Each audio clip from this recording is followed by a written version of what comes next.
Welcome to chemistry fundas. आज हम जो टॉपिक डिस्कस करने जा रहे हैं वो है मोल कंसेप्ट।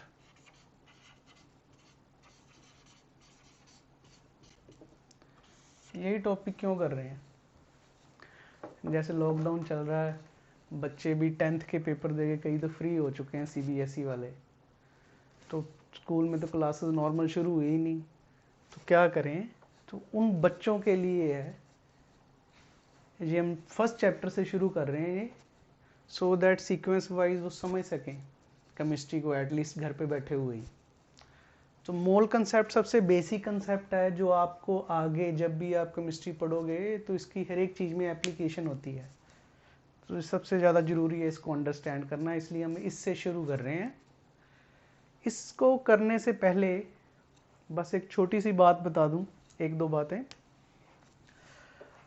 जैसे आपने सुना होगा, जब किसी चीज़ का एटॉमिक वेट हम बोलते हैं तो सपोज करो ऑक्सीजन का लिखते हैं, तो ऑक्सीजन का हम बोलते हैं, ऑक्सीजन का एटॉमिक मास है 16 AMU। एटॉमिक मास यूनिट ऐसे भी लिख सकते हैं और you can write it as 16U also.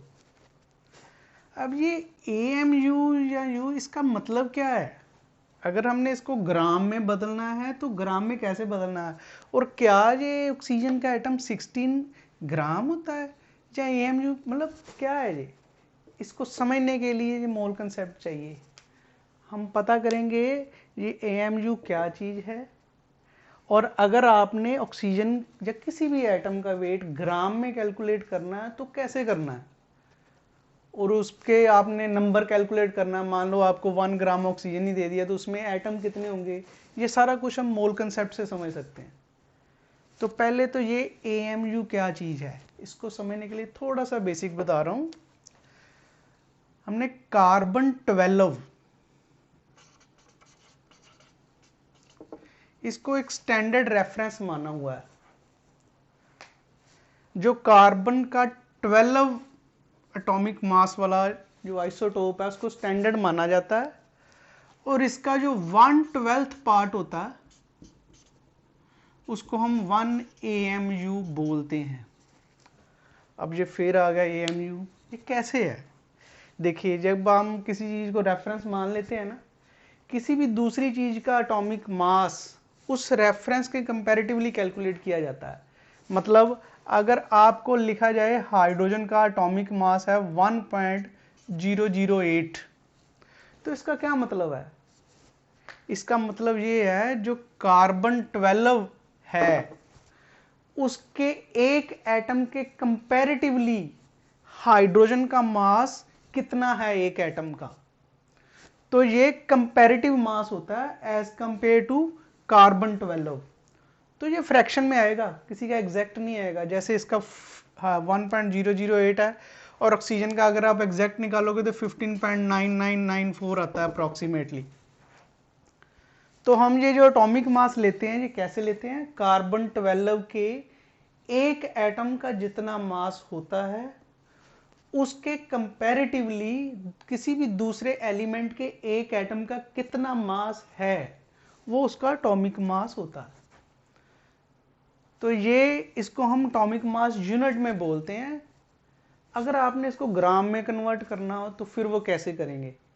तो पहले तो ये आपको पता चल गया, ये जो वैल्यू गिवन होती है, जो कार्बन 12 को स्टैंडर्ड माना जाता है, उसके कंपैरेटिवली किसी भी दूसरे एलिमेंट के एक एटम का मास कैलकुलेट किया जाता है, वो वैल्यू ये होती है। और कार्बन 12 को स्टैंडर्ड माना जाता है, एग्जैक्ट 12 है, तो उसका अगर आप 12th पार्ट लोगे तो 1 AMU होगा। आप बोल सकते हो हम 16 ऑक्सीजन का उसका 16th पार्ट निकाल देंगे तो वो भी तो हो जाएगा 1। अरे नहीं, as I told you, oxygen का एग्जैक्ट 16 नहीं है। जब आप कार्बन के कंपैरेटिवली उसकी वैल्यू निकालते हैं, कार्बन 12 एटम के कंपैरेटिवली, तो 15.9994 के करीब आती है वो। तो एग्जैक्ट 12 हमने कार्बन 12 के एक एटम का मास माना हुआ है, स्टैंडर्ड रेफरेंस है जी। तो उसके 12th पार्ट को हम क्या बोलते हैं? 1 AMU। सो 1 एटॉमिक मास यूनिट क्या है? 1/12 of weight of an atom of carbon 12। तो ये है मास। इसके बाद अब जैसे हमने पढ़ा है एटॉमिक मास, ऐसे अगर मॉलिक्यूल हो तो उसका मॉलिक्यूल मास होगा, मॉलिक्यूलर मास होगा। अब इनकी डेफिनेशन बाद में डिस्कस कर लेंगे। आई इतना जूम करके चलता हूँ, आपको मॉलिक्यूलर मास वगैरह कैलकुलेट करना तो आता ही होगा, नहीं तो एक एग्जांपल है जैसे C6H12O6, अगर हम इसका मॉलिक्यूलर मास कैलकुलेट करेंगे तो 6 कार्बन है, एक का 12 होता है, उससे मल्टीप्लाई कर देंगे, प्लस 12 हाइड्रोजन एटम है, एक का 1 होता है, प्लस 6 ऑक्सीजन एटम है, एक का 16 होता है। आप इनको ऐड कर दोगे तो आपका जो आंसर आ जाएगा दैट विल बी 180 AMU। ये इसका मॉलिक्यूलर मास हो गया। जब हम ऐसे कैलकुलेट करते तो फ्रैक्शन यूजली साथ में नहीं लेते, जब तक कि स्पेसिफिकली आपको न्यूमेरिकल में बोला ना गया हो, you can calculate it as such only. तो अब आगे जो है, अगर हम किसी चीज का मास ग्राम में ले लें, जैसे कार्बन का आपको बताया 12 AMU होता है, तो 12 ग्राम ऑफ कार्बन एटम अगर आप लोगे तो वो, इसको हम क्या बोलते हैं, ये एक एटम ऑफ कार्बन के इक्वल नहीं है, इसको हम बोलते हैं 1 ग्राम एटम ऑफ कार्बन। अब इसमें ये वर्ड याद रखना, 1 ग्राम एटम ऑफ कार्बन। ये 1 ग्राम ऑफ कार्बन एटम नहीं है, ये क्या है, 1 ग्राम एटम, ये वर्ड इकट्ठा होना चाहिए। तो इसका ये मतलब हुआ, जब भी आपको ये ग्राम एटम दिया होगा किसी भी चीज का, उसका मतलब होता है उतने ग्राम उस एलिमेंट के लेंगे। फॉर एग्जाम्पल, अगर आप बोलते हो 1 ग्राम एटम ऑफ सोडियम, तो इसका मतलब 1 ग्राम सोडियम नहीं है, इसका मतलब क्या है, जितना सोडियम का एटॉमिक मास है उतने ग्राम लेना है। So it will be equal to 23 gram of sodium atom. तो अब आपको पता चल गया होगा ग्राम एटम क्या चीज है, और ग्राम अकेला लिखा हो तो उसमें और इसमें क्या फर्क है। तो अगर 1 ग्राम ऑफ कार्बन एटम लिखा है तो ये सिर्फ 1 ग्राम है, और अगर 1 ग्राम एटम इकट्ठा लिखा है तो फिर क्या है, जितना इसका एटॉमिक मास होता है वो उतने ग्राम होगा।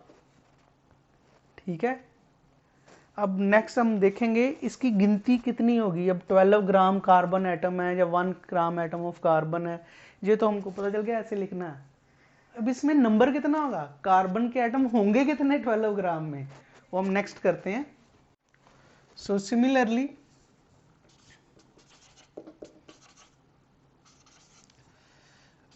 1 ग्राम एटम किसी भी एलिमेंट का कितना होगा, it will be equal to gram atomic mass, मतलब जितना उसका एटॉमिक मास है उतने ग्राम के इक्वल होगा। जैसे अभी मैंने समझाया, फिर दोबारा लिख देता हूँ, 1 ग्राम एटम ऑफ कार्बन होगा तो जिसका जितना उसका एटॉमिक मास है कितना था 12, उतने ग्राम के इक्वल होगा।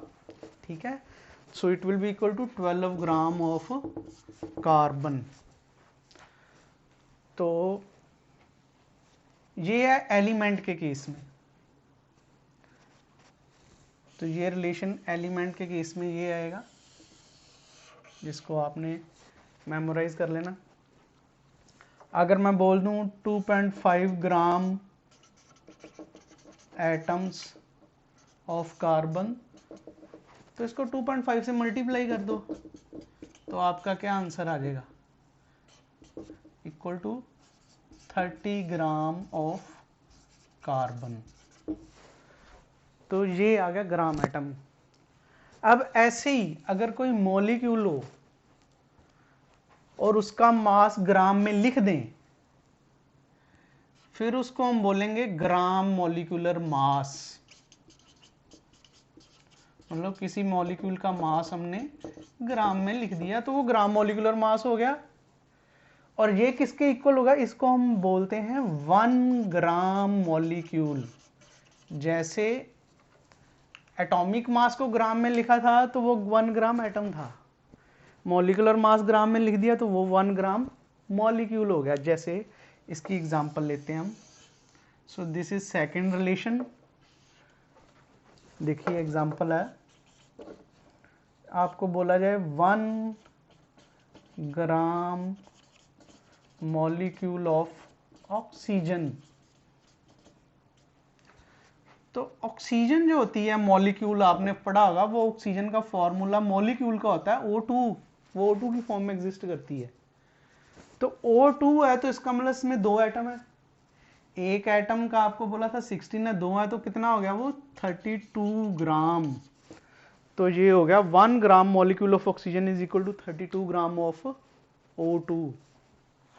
ऐसे ही सपोज करो आपको बोल दें 1 ग्राम मॉलिक्यूल ऑफ SO2, तो ये कितना होगा, जितना इसका मॉलिक्यूलर मास है। एक सल्फर का 32 होता है, ठीक है, 2 ऑक्सीजन का 32 होगा, दोनों को आपस में ऐड कर दोगे, it will B 64 gram of sulphur dioxide. So if I से half gram molecule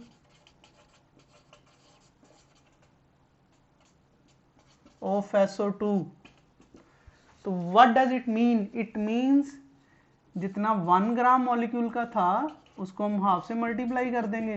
it is as simple as that. So answer will be 32 gram of SO2। Difference समझेंगे हम। 1 ग्राम एटम और 1 ग्राम मॉलिक्यूल में difference थोड़ा सा एक example के साथ। जैसे हम दोबारा एग्जांपल लिखते हैं, अगर आपको बोले 1 ग्राम एटम ऑफ ऑक्सीजन, आपने कभी भी यहां O2 नहीं लिखना है। ऐसी इक्वेशंस में एटम लिखा है ना, तो आप ये नेम लिखेंगे, यहां नहीं लिखना है O2। O2 का मतलब है मॉलिक्यूल है, तो आपने नेम लिखना है ये। तो अब बोला एटम, एटम तो मतलब एक ही ऑक्सीजन होता है, तो एक ऑक्सीजन का मतलब कितना एटॉमिक मास था उसका, 16 ग्राम था, 16 था एम जो अप्रोक्सीमेटली, तो हम कितना हो जाएगा ये 16 ग्राम ऑफ ऑक्सीजन। और अगर आप इसको लिखना भी चाहते हो तो अकेला O लिखोगे इन केस एटम लिखा है तो। और अगर आपको लिखा हो 1 gram molecule of oxygen, then you can write it as, इसका जो आंसर आएगा 32 ग्राम ऑफ O2 अब लिख सकते हो क्योंकि ये मॉलिक्यूल है। और you can right simply oxygen also. अभी ये सिंपल सी चीज़ है, अभी हमने इसमें लिखना सीखा 1 ग्राम एटम क्या है, 1 ग्राम मॉलिक्यूल क्या है और उसको कैसे कैलकुलेट करना है। जैसे एक एग्जांपल लेते हैं, आपको सपोज करो 3 एग दिए हैं, you are given 1 gram atom of nitrogen, दूसरा आपको दिया 1 atom of nitrogen,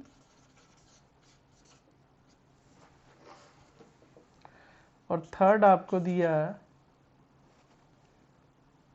1 gram molecule of nitrogen. तो इनमें से आपको पूछा है किसका वेट सबसे ज़्यादा, तो आप कैलकुलेट कर सकते हैं। जैसे फर्स्ट के केस में सॉल्यूशन जो है 1 ग्राम एटम ऑफ नाइट्रोजन होगा,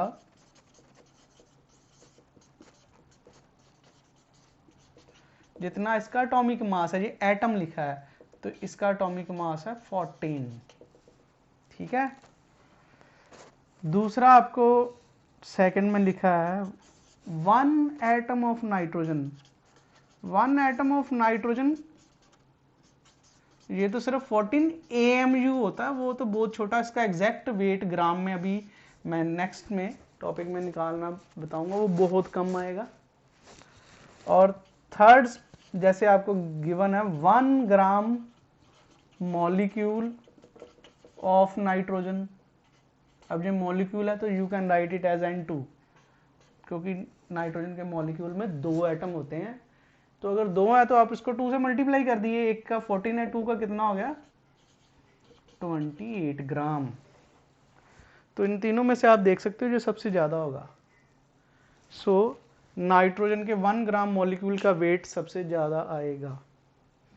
तो इस तरीके से इसके बेस पे सिंपल से, अगर आप 1 ग्राम एटम किसी भी एलिमेंट का ले लो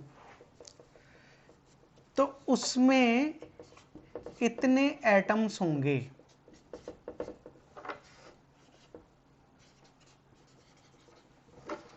और अगर आप किसी भी सब्सटेंस का 1 ग्राम मॉलिक्यूल लेते हो तो उसमें इतने मॉलिक्यूल्स होंगे।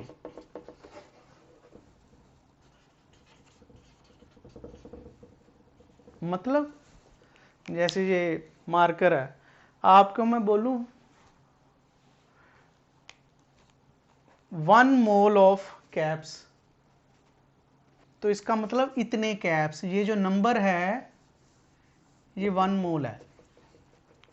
और अगर मैं बोलूं 1 mole of marker, complete marker, तो मतलब इतने ही मार्कर पूरे, मतलब so this is a number. In case अगर आप नंबर की टर्म में इसको डिफाइन करेंगे ना, तो ये सिर्फ ये नंबर है, ये नंबर के हिसाब से 1 मोल इतना होता है।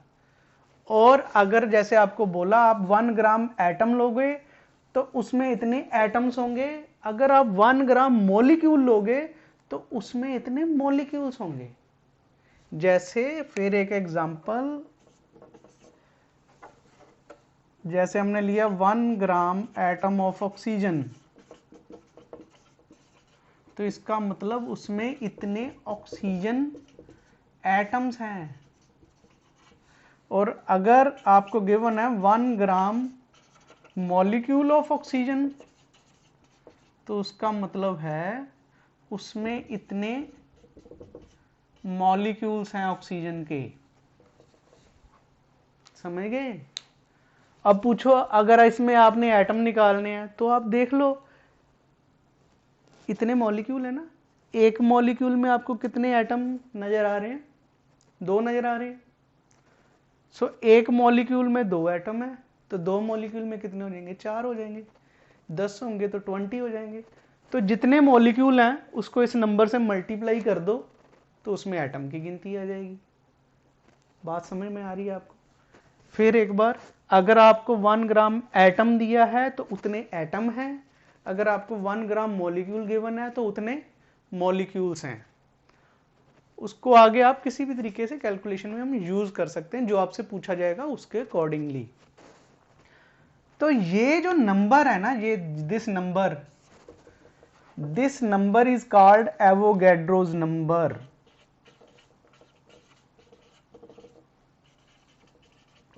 और बहुत सारी बुक में इसको कैपिटल एन से रिप्रेजेंट किया होगा।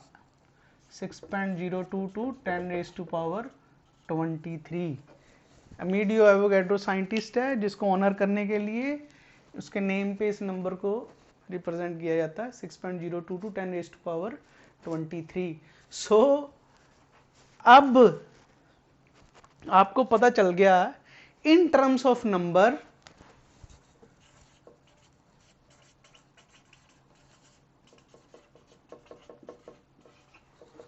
1 mole is equal to 6.022 10⁻23। तो अगर तो 1 मोल एटम का है तो इतने एटम हैं, और अगर 1 मोल मॉलिक्यूल का है तो इतने मॉलिक्यूल्स हैं। तो अभी तो हमने पढ़ा था ये जो वैल्यू है वो 1 ग्राम मॉलिक्यूल के इक्वल है और 1 ग्राम एटम के इक्वल है। तो इसका ये मतलब हुआ 1 ग्राम एटम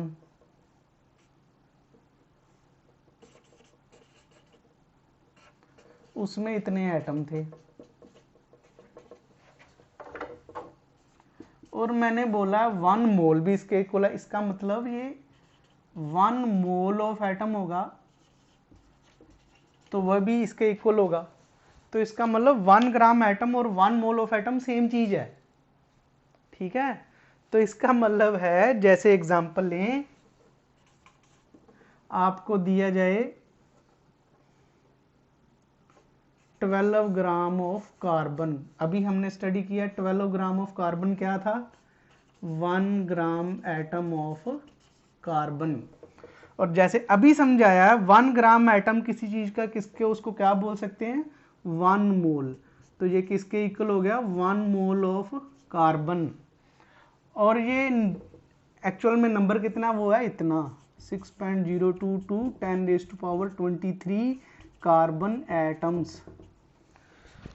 सो आप समझ सकते हो, आपको अगर 12 ग्राम ऑफ कार्बन गिवन है तो इसका क्या मतलब है। एक तो मतलब समझाया ये ग्राम एटॉमिक मास है, दूसरा मतलब क्या बोला है, इसको हम बोलते हैं 1 ग्राम एटम ऑफ कार्बन। और ग्राम एटम को हम क्या बोल सकते हैं, 1 mole of carbon.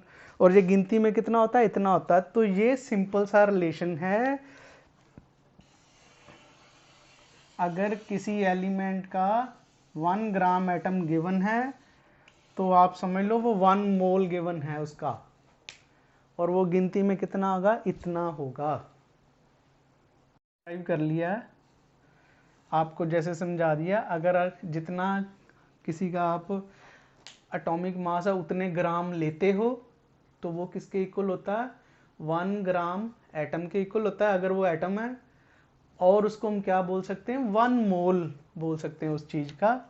So 1 mole of atom is equal to 1 gram atom. और वो जिसको हमने पहले बोला था ग्राम एटॉमिक मास, और ये नंबर में कितना बताया आपको, 6.022 10⁻23 एटम्स। तो ये आपका एक रिलेशन बन गया।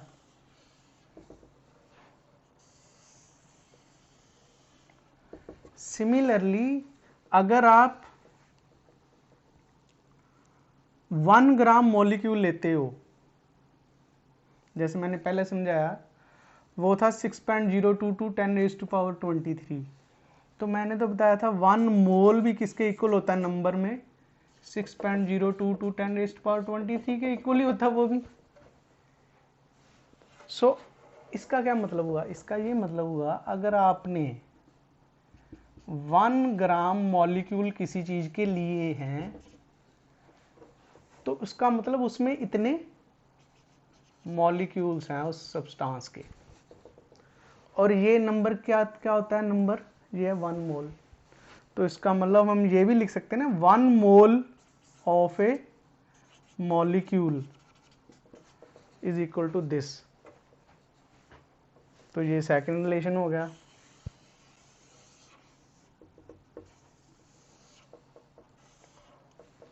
सो 1 मोल ऑफ ए मॉलिक्यूल कितना होता है, 1 ग्राम मॉलिक्यूल के इक्वल होता है। और जैसे समझाया 1 ग्राम मॉलिक्यूल 1 मोल लिखा हो मॉलिक्यूल तो कितना होता है, इतना होता है, मतलब एवोगैड्रो नंबर ऑफ मॉलिक्यूल के इक्वल होगा।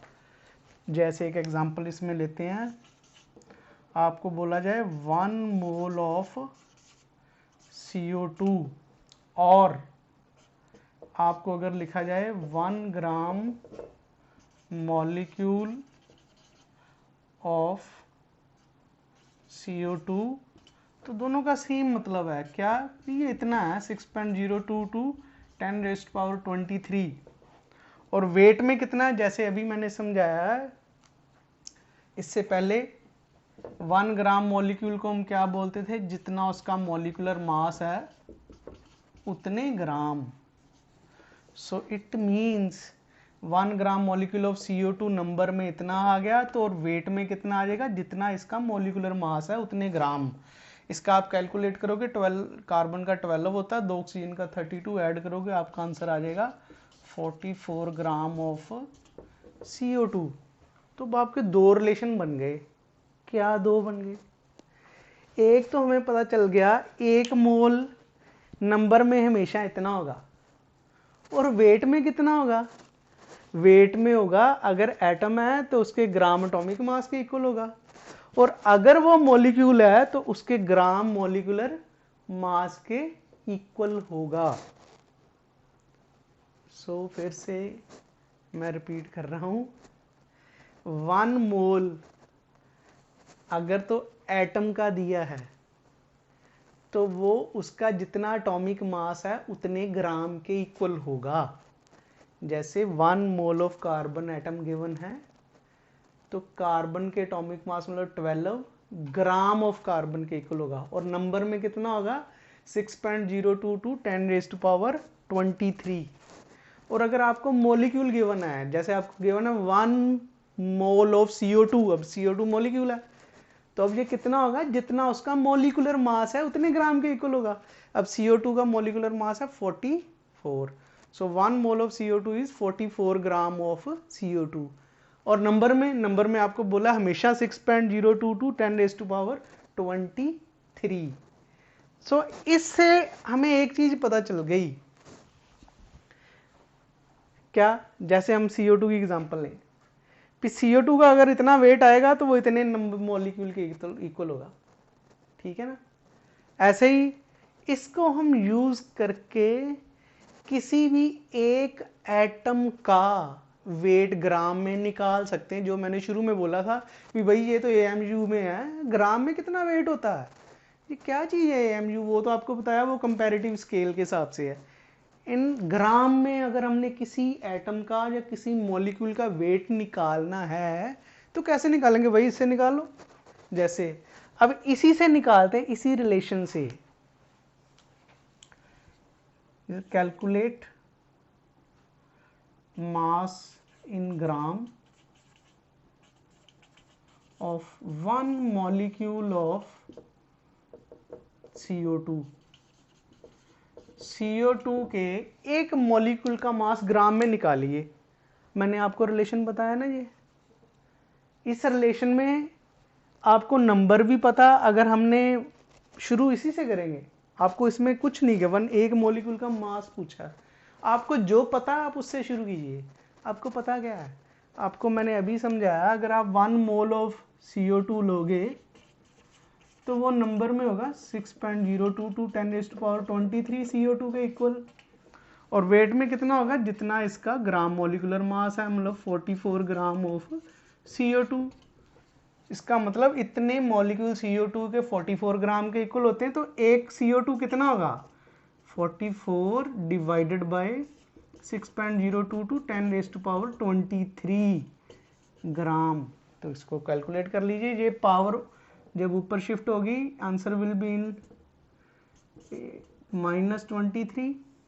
इसको इससे डिवाइड कर लीजिए, आपका आंसर आ जाएगा कि एक CO2 के मॉलिक्यूल का ग्राम में मास कितना होता है। अब है 1 AMU, जैसे मैंने समझाया था 1 एटॉमिक मास यूनिट होता है जितना कार्बन 12 के एक एटम का मास है उसका 12th पार्ट, ये बोला था। अब इसका मतलब अगर हम कार्बन के एक एटम का मास ग्राम में निकाल लें और उसको 12 से डिवाइड कर दें तो क्या आ जाएगा? 1 AMU आ जाएगा। तो कैसे? वैसे ही सिमिलरली एक मोल ऑफ कार्बन एटम मतलब 6.0223 10⁻23 कार्बन कितने के इक्वल हो गए? 12 ग्राम ऑफ कार्बन के। तो 1 कार्बन एटम कितने के इक्वल हो गया? 12 डिवाइडेड बाय 6.022 10⁻23। ये तो एक एटम का आ गया। तो 1 AMU क्या था? जितना एक एटम का था उसका 12th part. So 1 AMU will be equal to 1/12 of weight of 1 carbon atom, और 1 कार्बन एटम का आया है इतना 6.022 10⁻23। ये हो जाएगा कैंसल, इसको इसके साथ डिवाइड कर दीजिए तो ये आपका आंसर आ जाएगा।